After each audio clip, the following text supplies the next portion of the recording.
یہ کہا تھا کہ تم سب اپنا اپنا عصا لے آؤ اور چھوڑ دو ایک مقام پر، اور وہاں سے اگلے دن ہی فوراً جس سے پھل اور پودے اللہ تعالیٰ پیدا کر دے وہ نبی ہے۔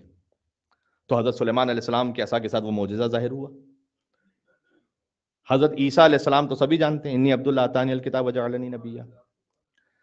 دیکھیں یہ صغیر السن ہے لیکن پیر راہ رفتن ہے، مطلب یہ کہ ایک راہ انہوں نے طے کی ہوئی۔ حضرت عیسیٰ علیہ السلام سے آپ کہیں کہ بھائی پہلے دن میں ایک بچہ نبی کیسے، تو کہیں گے دنیا میں میرا پہلا دن ہے عالم انوار سے، اور عالم ارواح میں جو میں محمد اور آل محمد کے سامنے خاضع و خاشع ہوں تو اللہ سبحانہ و تعالیٰ نے مجھے یہ عطا فرمایا ہے۔ کیا کہنا ہے؟ اللہ اکبر، سبحان اللہ، دنیا میں پہلا دن ہے۔ اللہم صلی علی محمد و علی محمد۔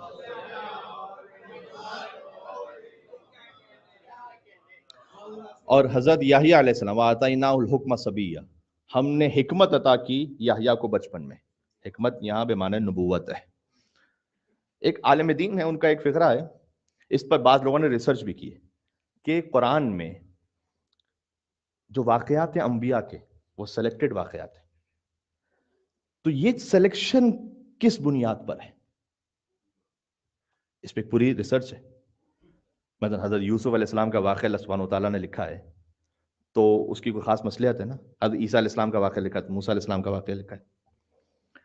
اس میں سے ایک نتیجہ یہ بھی ہے جو اور بہت سارے شواہد کو ملا کر، کہ جہاں جس نبی کے واقعے سے اہل بیت محمد کی عظمت ظاہر ہوتی تھی اللہ عز و جل نے اسے قرآن میں جگہ دی ہے۔ یہ بات پہنچی میں نے کیا کہا؟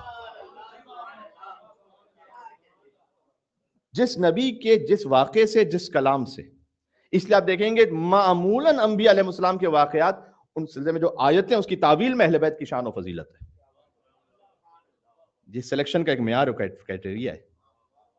جیسے امام موسیٰ کاظم علیہ السلام زندان میں ہیں اور ان کے پاس ہارون رشید نے ایک خاتون کو بھجوا دی ہے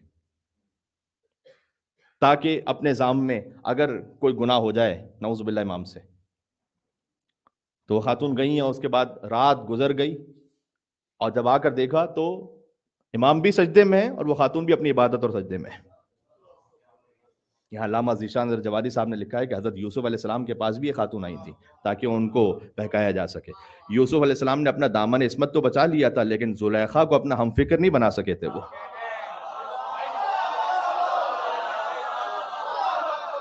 اللہ اکبر،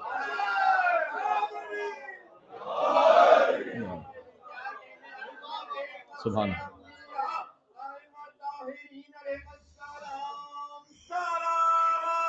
اللہم صلی علی محمد و علی محمد۔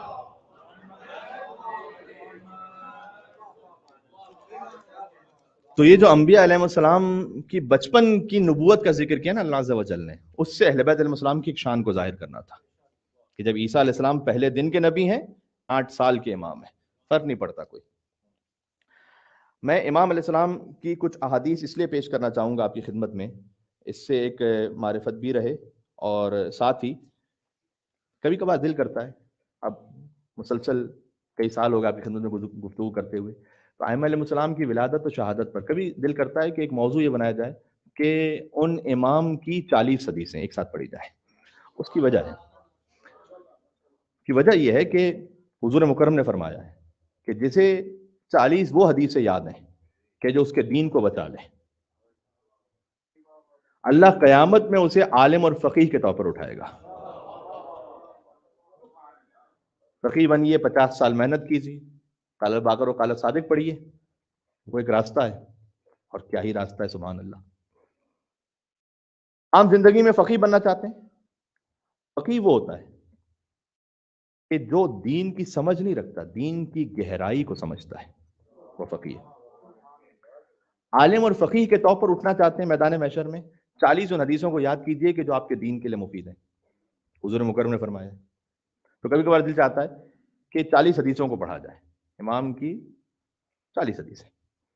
تو آج وہ موقع نہیں بن پایا، ذہن میں کچھ اور عرائض تھے وہ پیش ہو گئے، تو اب اتنا موقع تو نہیں ہے کہ میں 40 حدیثیں آپ کی خدمت میں پڑھوں۔ البتہ امام علیہ السلام سے عددی برکت کو حاصل کرنے کے لیے میں نے 9 حدیثیں لکھ لی اپنے پاس. یہ 9 حدیثیں میں نے منتخب کی ہیں 166 حدیثوں سے. گھر عبادت کا مقام ہے اور ریاضت کا مقام ہے. گھر عبادت خانہ ہے. مولانا صاحب عبادت تو مسجد یا امام بارگاہ میں ہوتی ہے، گھر میں کیا عبادت ہوگی؟ گھر میں وہ عبادتیں ہو سکتی ہیں. حضور مکرم نے فرمایا کہ اپنے اہل و عیال کے ساتھ کچھ دیر کے لیے بیٹھنا صمیمیت کے ساتھ، جھگڑا کرتے ہوئے نہیں، صمیمیت کے ساتھ، یہ میری مسجد میں پورے سال کے اعتکاف سے افضل ہے. عبادت ہو گئی یا نہیں ہو گئی؟ عبادت ہو گئی یا نہیں ہو گئی؟ ہو گئی عبادت. گھر ہے معبد، عبادت خانہ ہے. ہاں بات واضح. ایک خاتون کا اپنے شوہر کے لیے کوزہ آب دینا، حدیث سنا رہا ہوں، اس پر آپ کو سبحان اللہ تو کہنا چاہیے، آپ کو پانی مل رہا ہے.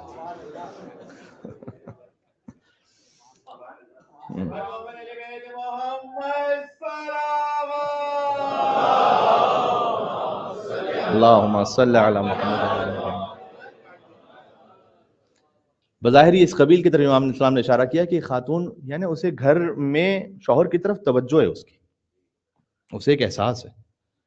لہذا پانی کو فراہم کرنا اس خاتون کی اس 1 سال کی عبادت سے افضل ہے کہ جس میں سال میں روزانہ اس نے روزہ رکھا ہو اور رات میں ہر رات عبادت کی ہو. 1 گلاس پانی. کوئی کہے کہ مولانا یہ اتنے چھوٹے چھوٹے عمل پہ اتنے بڑے بڑے ثواب، یہ سمجھ میں نہیں آ رہے، اس کی حدیث صحیح ہے، سند صحیح ہے، سند صحیح نہیں ہے. اطمینان رکھیں کہ اس قبیل کی بہت ساری احادیث کی سند صحیح بھی ہے، اور جن کے لیے سند نہیں لکھی ہوئی وہ تواتر معنوی تک پہنچے ہوئے، یعنی اتنی کثرت کے ساتھ حدیثیں ہیں کہ انسان کو یقین ہو جاتا ہے. دوسرا یہ کہ اہل بیت علیہ السلام قیامت تک کے حالات کو جانتے تھے. وہ جانتے ہیں کہ شیطان کا سب سے بڑا حربہ یہ ہے کہ مومن کے گھر کو خراب کر دو. جہاں گھر ٹوٹے گا وہاں شیطان نے اس قلعے کو فتح کر لیا. گھر امام زمانہ علیہ السلام کی ولایت کی پرورش بچوں میں جو ہو سکے اس کا مرکز ہے، اس کا مرکز ہے. وہ تربیت اولاد کے لیے جو اہم ترین بات وہ یہ ہے کہ سب سے پہلے تو ہسبینڈ اینڈ وائف ان کی آپس میں صمیمیت کیا ہے، ان کا اخلاق کیسا ہے. تھوڑا سا اس میں صبر کرنے کی ضرورت ہوتی ہے. علامہ طباطبائی سے کسی نے پوچھا تھا کہ مجھے کوئی وظیفہ تعلیم فرمائیے. انہوں نے کہا شادی شدہ ہو یا غیر شادی شدہ. کیا مطلب ہے؟ شادی شدہ کے لیے اور وظیفہ ہے، غیر شادی شدہ کے لیے اور وظیفہ ہے. کہا بالکل، شادی شدہ کا وظیفہ اور ہے، غیر شادی شدہ کا وظیفہ اور ہے. کہا شادی شدہ ہوں. کہا گھر میں صبر کرو، اخلاق اچھا رکھو، یہ وظیفہ ہے تمہارا، یہ ریاضت ہے تمہاری. سبحان اللہ. ایک سانس کبھی لینا فوراً ریئیکٹ نہ کرے. کہتے ہیں کہ ایک ریپٹائل برین ہوتا ہے کہ جو ہمارے پیچھے ہوتا ہے، جو جانوروں میں بھی ہے.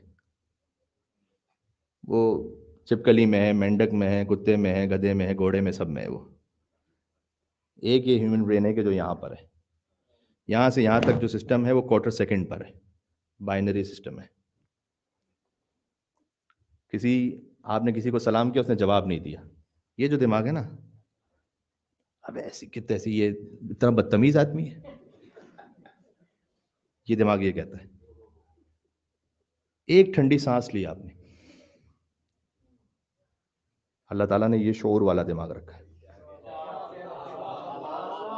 تم اشرف مخلوقات ہو، تم جانور تھوڑی ہو. شاید کوئی وجہ ہوگی. تو خیریت، آپ خیر و عافیت سے ہیں، خود بخود مزاج بدل گیا.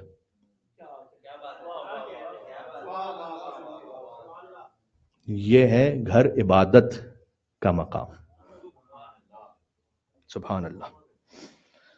اللہ کی طرف دل سے نیت کرنا اعضاء و جوارح کو تھکانے سے زیادہ افضل ہے. امام محمد تقی الجواد علیہ السلام. بات واضح ہو رہی ہے. اسی لیے شاید میرے لیے مشکل ہے کہ میں 40 حدیثیں ایک ساتھ کسی مجلس میں پڑھ سکوں، اگر ایک ایک حدیث کے لیے میں اتنا گفتگو کرتا رہا ہوں، لیکن یہ اہم باتیں ہیں. امام علیہ السلام نے کہا ہاں ایک موقع اور بھی ہے. پھر فرمایا کہ جب ایک مرتبہ اللہ کی قضا آ جاتی ہے تو فضا تنگ ہو جاتی ہے، پھر کہیں سے چھٹکارا نہیں ہے. یہ امام محمد تقی علیہ السلام کہہ رہے ہیں۔ تیسری حدیث سناتا ہوں، اس کا بھی بہت گہرا اثر ہے۔ فرمایا دیکھو انسانوں کے سامنے اللہ کے دوست اور تنہائیوں میں اللہ کے دشمن بن کے نہیں رہو۔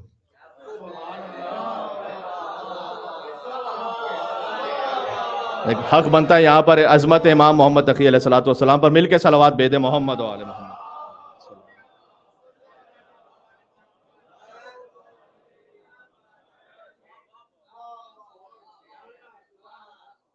مجمع میں تو اللہ کے دوست ہو، تنہائیوں میں اللہ کے دشمن ہو، یہ نہیں کرو۔ یہ امام تقی علیہ السلام فرما رہے ہیں۔ اب آتی ہے وظیفے کی باری۔ وظیفہ وہ اہم ہے اپنے مقام پر، لیکن یہ ساری ریاضت کے ساتھ۔ کسی نے امام علیہ السلام کو خط لکھا تھا، اسماعیل بن سہل نے، کہ مولا کچھ ایسی بات تو بتائیے گا کہ دنیا اور آخرت میں آپ کے ساتھ رہوں۔ سننا چاہیں گے بات؟ دنیا اور آخرت میں امام تقی علیہ السلام کے ساتھ۔ امام نے کہا کہ کثرت سے انا انزلنا کا سورہ پڑھتے رہو اور اپنے ہونٹوں کو استغفار میں مشغول رکھو، اللہ دنیا اور آخرت میں تمہیں ہمارے ساتھ رکھے گا۔ یہ ہے وظیفہ۔ استغفار کی بہت تاکید ہے۔ استغفار سے رزق میں وسعت ہے، استغفار سے اولاد عطا ہوتی ہے، استغفار سے نہروں میں پانی عطا ہوتا ہے۔ یہ حضرت نوح علیہ السلام کے واقعے میں ہے، میں کیا کیا تفصیل میں جاؤں۔ استغفار کی بڑی برکت ہے۔ بعض لوگ یہ کہتے ہیں کہ مطلب کوئی وظیفہ بتلائیے۔ ایک حدیث بڑی خوبصورت، امام نے فرمایا کہ اگر کوئی نیکی کے راستے پر ہے تو اس کے لیے اتنا ہی دعا کرنا کافی ہو جاتا ہے جتنا کھانے میں نمک کافی ہے۔ لمبی دعاؤں کی ضرورت نہیں رہتی پھر۔ ایک مرتبہ شخص لمبی لمبی دعائیں پڑھ لے، لمبی لمبی نماز ہے، کچھ ہو جائے لیکن ہے شر کے راستے پہ، امام نے کا فائدہ نہیں۔ نیکی کے راستے پر ہو اتنی دعا بھی کافی ہے جتنا کھانے میں نمک۔ کھانے میں نمک نہ ہو تو ٹیسٹ لیس ہے، لہذا دعا ضروری ہے، لیکن اتنی ہی کافی ہے جتنا کھانے میں نمک۔ اس سے زیادہ تمہیں ضرورت ہی نہیں ہوگی۔ کیا بات ہے۔ پھر ایک موقع کبھی ایسا آ جاتا ہے کہ کیا کیا جائے، انسان کسی سختی میں بھی ہے، لیکن فرمایا امام محمد تقی علیہ السلام نے کہ مومن کی عزت لوگوں سے بے نیازی میں ہے، بے نیاز رہے لوگوں سے۔ سبحان اللہ۔ لیکن اتنا یاد رکھیں، یہ میں امام محمد تقی علیہ السلام کا کلام پڑھا ہوں تسلسل سے، یہ حدیثیں مختلف ہیں لیکن میں تسلسل سے کوشش کر رہا ہوں کہ پڑھوں آپ کی خدمت میں۔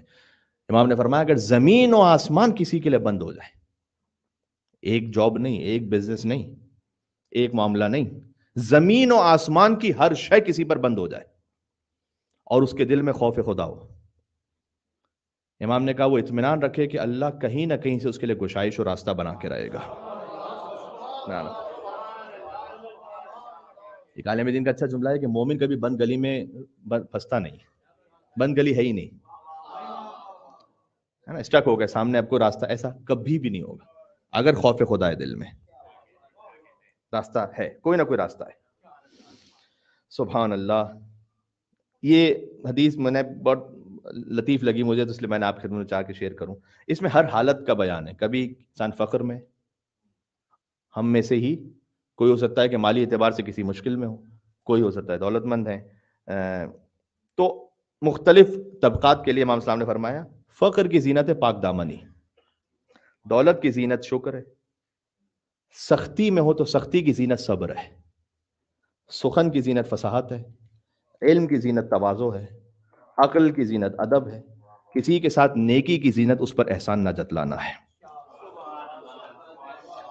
یہ 8 حدیثیں ہو گئیں۔ 9ویں حدیث وہ کہ جو آپ میرے خیال میں بعض پر عمل کر رہے ہیں کہ جب اسلامی ماہ کی پہلی تاریخ ہے تو 2 رکعت نماز پڑھیں، نماز اول ماہ، یہ سکھلائی ہوئی ہے امام محمد تقی علیہ السلام کی۔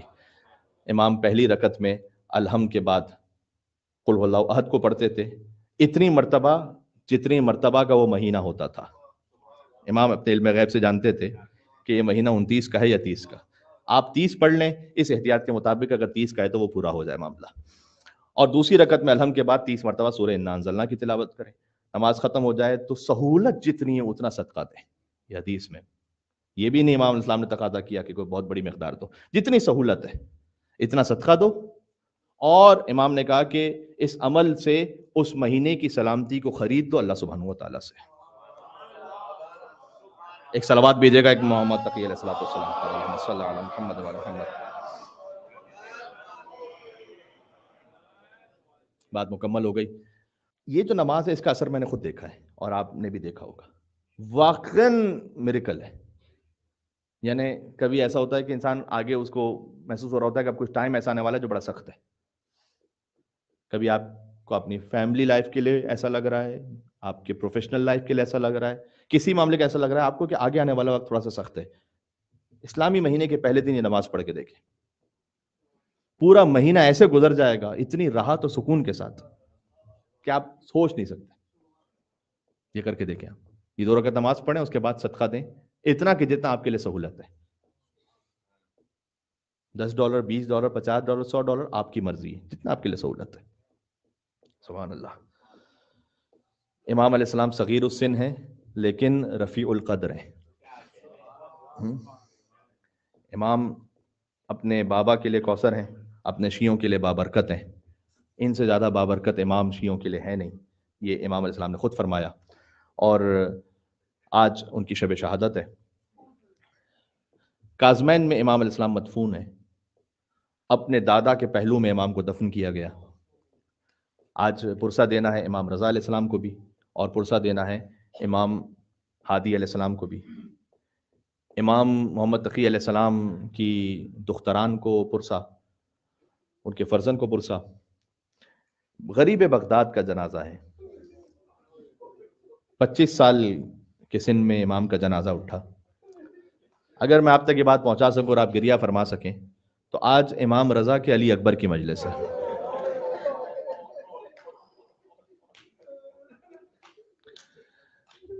لیکن اللہ جانے وہ کیفیت سخت ہے کہ ایک جوان کا لاشا ہو۔ امام محمد تقی علیہ السلام کے پاس وہ کیفیت ہے کہ امام علی النقی 6 برس کے سن میں ہیں، معجزے سے پہنچے ہیں وہاں پر، یا یہ زیادہ سخت ہے کہ کڑیل جوان کا لاشا ہو اور بوڑھا باپ جوان کے لاشے کو اٹھانے تنہا پہنچے۔ صلی اللہ علیہ ابا عبداللہ الحسین علیہ الصلوۃ والسلام۔ میرے مولا امام محمد تقی علیہ السلام وہ ہیں جنہوں نے 7 برس کے بلکہ 6 برس کے سن میں اپنی پھوپھی کو دفنایا ہے، بی بی معصومہ خم سلام اللہ علیہا۔ ان کو معجزے سے پہنچے تھے امام رضا علیہ السلام اور امام محمد تقی علیہ الصلوۃ والسلام، اور 6 برس کے سن میں اپنی پھوپھی کو جہاں دفنایا، تو میں سلام پیش کروں گا امام زین العابدین علیہ الصلوۃ والسلام کو کہ جن کے ساتھ ان کی پھوپھی تھیں، محافظہ امامت بن کر چلتی رہیں، تازیانے کھاتی رہیں۔ اللہ اکبر، اللہ اکبر۔ بی بی معصومہ قم شہر قم کی زینب ہیں سلام اللہ علیہا، اور یہ وہ مظلوم امام ہیں کہ جنہوں نے 8 برس کے سن میں اپنے بابا کو دفنایا ہے۔ بی بی فاطمہ کے مصائب پر بے انتہا گریہ فرماتے تھے امام محمد تقی علیہ السلام، یہ روایت میں مصائب جو ہیں تاریخ میں وہی آپ کی خدمت میں عرض کر سکتا ہوں، تو اس پہ ذرا غور فرمائیے گا کہ امام محمد تقی علیہ السلام شدت سے گریہ فرما رہے تھے، نگاہیں بار بار آسمان کی جانب تھیں۔ امام رضا علیہ السلام نے پوچھا کہ بیٹا یہ کس غم میں آپ کی کیفیت ہے؟ فرمایا کہ میری دادی فاطمہ الزہرا کے مصائب۔ امام محمد تقی علیہ السلام، اے بابا وہ مصائب سن کر ضبط نہیں ہو پاتا۔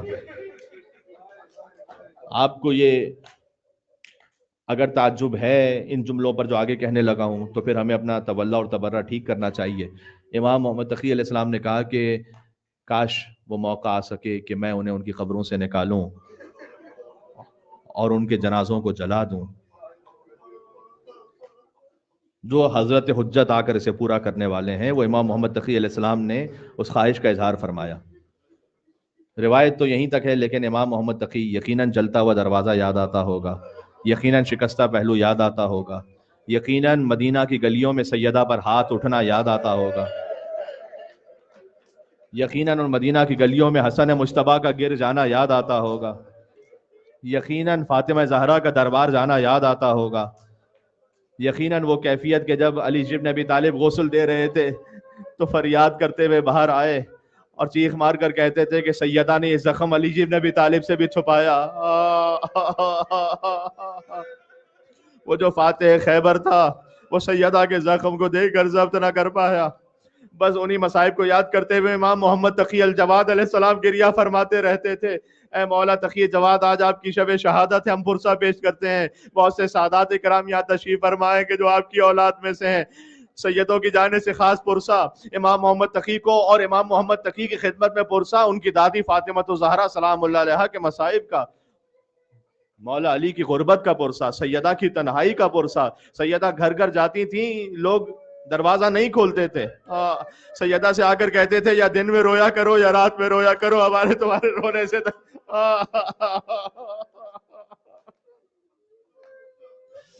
امام محمد تقی الجواد علیہ السلام کو زہر دیا گیا. ام فضل نے زہر دیا تھا، جو مامون کی بیٹی ہے. یہ چاہتا تھا کہ اگر امامت کی نسل یہاں سے آگے بڑھ جائے تو مہدی میری نسل میں سے آ جائے، اس لیے اس لعین نے اس ارادے سے شادی کی امام محمد تقی علیہ السلام سے، لیکن لا ولد رہی، اور اپنے چچا معتصم، مامون تو مر گیا تھا، پھر معتصم کا زمانہ آیا تو شکایت کرتی رہتی تھی اپنے چچا سے کہ میری خلاصی کروائیے محمد تقی سے. تو اس نے خاص ایک زہر بنوا کے بھیجا. ائمہ علیہ السلام کو جو زہر دیا گیا ہے نا، ان کی کیفیتیں مختلف ہیں. امام حسن مجتبیٰ کو جو زہر ہے تو خون اگل رہے تھے امام حسن مجتبیٰ علیہ السلام. امام حسن کا پورا بدن سبز ہو گیا تھا. امام حسین جب روتے تھے تو فرماتے تھے لا یومک یومک یا ابا عبداللہ الحسین. امام حسن علیہ السلام کے زہر کی کیفیت یہ تھی کہ جگر کٹ رہا تھا، خون کے ٹکڑے دہن مبارک سے باہر آ رہے تھے. یہ امام حسن کے زہر کی کیفیت ہے. امام محمد باقر علیہ السلام کو جب زہر دیا گیا تو زین میں زہر دیا گیا تھا، امام کے بدن میں سرایت کر گیا. امام جعفر صادق، امام موسی کاظم، امام رضا علیہ السلام، بالخصوص امام جعفر صادق علیہ السلام کا زہر وہ تھا کہ امام صاحب فراش ہو گئے تھے، بستر سے 3 دن تک اٹھ نہیں پاتے تھے. امام موسی کاظم کو تو 14 سال کی قید کے بعد جو زہر دیا گیا، ہائے ہائے ہائے. اب میں اگر آپ کے سامنے جملہ پڑھ سکوں تو امام کی استخوان گلنا شروع ہو گئی تھی. یہ امام موسی کاظم علیہ السلام کے زہر کی صلی اللہ علیہ یا ابا الحسن یا موسیٰ بن جعفر الکاظم. دادا کا ذکر ہے پوتے کی مجلس میں، وہیں ساتھ میں مدفون ہے کاظمین بھی ہے، جوادین بھی ہیں، دونوں کاظم ہیں، دونوں جواد ہیں. اور امام محمد تقی علیہ السلام کو ماتم کرنا، یہاں پر جب زہر دیا گیا تو وہ کیفیت تھی کہ امام پیاس کی شدت سے بار بار تڑپتے تھے. امام محمد تقی علیہ السلام کا زہر یہ ہے کہ امام اپنے بستر سے زمین پر گر گئے اور زمین پر کروٹیں بدلتے رہتے تھے. العطش العطش کی صدائیں بلند ہوں گی، گویا امام علیہ السلام کا جو حجرہ تھا نا وہ ایک چھوٹی کربلا بن گیا تھا. امام کے جد حسین بھی پیاسے گئے. ایک روایت سنا امام حسین علیہ السلام کی پیاس کی. امام محمد تقی علیہ السلامی کے بابا کا حکم ہے کہ جب بھی کسی امام پر رونا ہو تو حسین پر ضرور رونا. خدا کرے یہ صحیح نہ ہو، لیکن عجب روایت ہے. مقتل میں لکھا ہوا ہے کہ امام حسین علیہ السلام وقت آخر شدت عطش میں امام علیہ السلام کہتے تھے شمر سے کہ میرا جگر جل رہا ہے اس وقت. العطش، تھوڑا سا پانی. شمر لعین نے ابا عبداللہ الحسین علیہ السلام کو جواب دیا کہ حسین، یہ جو فرات دیکھ رہے ہو نا، دنیا کے سارے جانور بھی اس سے پانی پی لیں تب بھی میں تمہیں پانی نہیں پینے دوں. لہذا 35 سال بعد بھی جب بیمار امام کے سامنے پانی آتا تھا تو آنکھوں سے آنسو جاری ہوتے تھے. کسی امام کی قبر پر یہ نہیں لکھا گیا کہ یہ وہ امام ہے جیسے 2 نہروں کے درمیان پیاسا مارا گیا. یہ امام حسین کی قبر پر مولا سید سجاد نے لکھا تھا امام محمد تقی علیہ السلام پیاس کی شدت سے ایسے ہی تڑپ رہے تھے. اور میں کہتا ہوں کسی شیعہ کے سامنے پیاس کے مصائب ہوں تو زیادہ تفصیل میں جانے کی ضرورت نہیں ہے. ایک 4 سال کی بچی یاد آتی ہے جو کوفہ اور شام کے بازاروں میں پیاسی. حسین کی بیٹی پیاسی رہی. امام محمد تقی علیہ السلام جب ان کی صدائیں بلند ہوئیں، اب ایک وہ مصیبت ہے جو میں نے نہیں دیکھی کسی اور امام کے مصائب میں، یہ مخصوص امام محمد تقی الجواد علیہ السلام سے. اس پر آپ خاص گریہ فرمائیے گا. اگر رونا نہ آ سکے تو دل میں غم لا کر رونے جیسی شکل ضرور بنائیے گا. جب امام کی صدا بلند ہونے لگی نا تو ام فضل نے اپنی کچھ کنیزوں کو بلا لیا، دروازے کے باہر کھڑے ہو کر انہوں نے تالیاں بجانا شروع کی. ایک لفظ اور ہے، مجھے معاف فرمائیے گا، سیٹیاں بجانا شروع کی انہوں نے. حجرے کے اندر زہرا کا لال جان دے رہا تھا، امام پیاز کی شدت سے تڑپ رہے تھے، یا امام محمد تقی الجواد علیہ السلام. اور باہر یہ عورتیں، مغنیہ عورتیں تالیاں پیٹ رہی تھیں، گانے گا رہی تھیں اور سیٹیاں بجا رہی تھیں. امام محمد تقی علیہ السلام کی شہادت ہوئی. امام علی النقی، ایک روایت میں کہ ایک لوح پر وہ منظر دیکھ رہے تھے. اگر پہلے محسوس ہوتا تو ایک معجزہ تھا، لیکن آج تو ایک بہت سادہ سی بات ہے کہ ایک امام علیہ السلام ایک لوح پر وہ منظر دیکھ رہے تھے اور امام کے چہرے کا رنگ بدل گیا. امام سے بعض احبا نے پوچھا کہ یا امام علی النقی، آپ کی یہ کیفیت ہے کہ آپ کے چہرے کا رنگ متغیر ہے؟ فرمایا کہ ابھی ابھی بغداد میں میرے بابا کو زہر دے کر مار دیا گیا.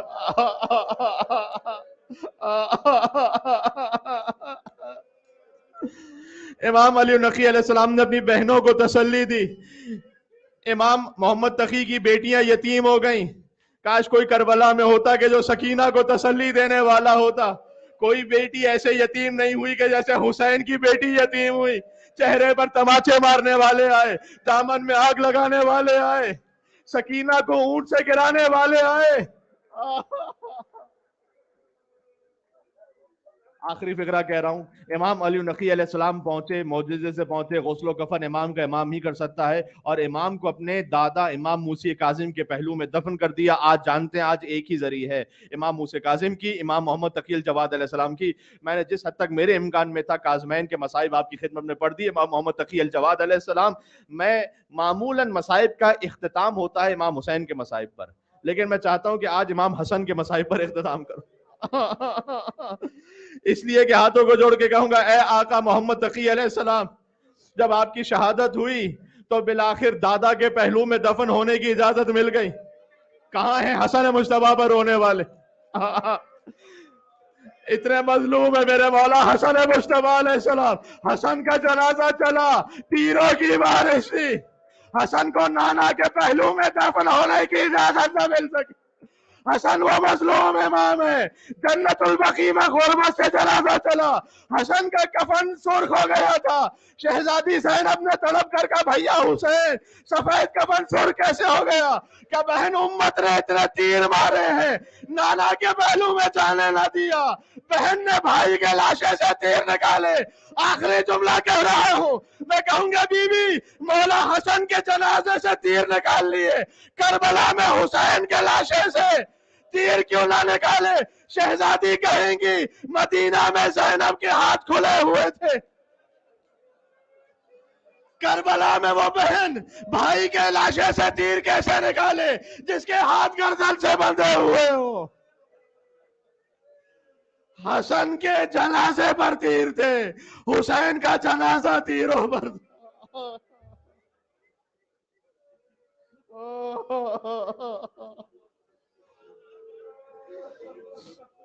السلام علی الحسین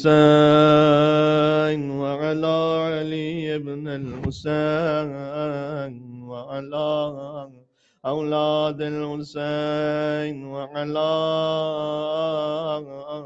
اصحاب الحسین. یا حسین یا حسین یا حسین.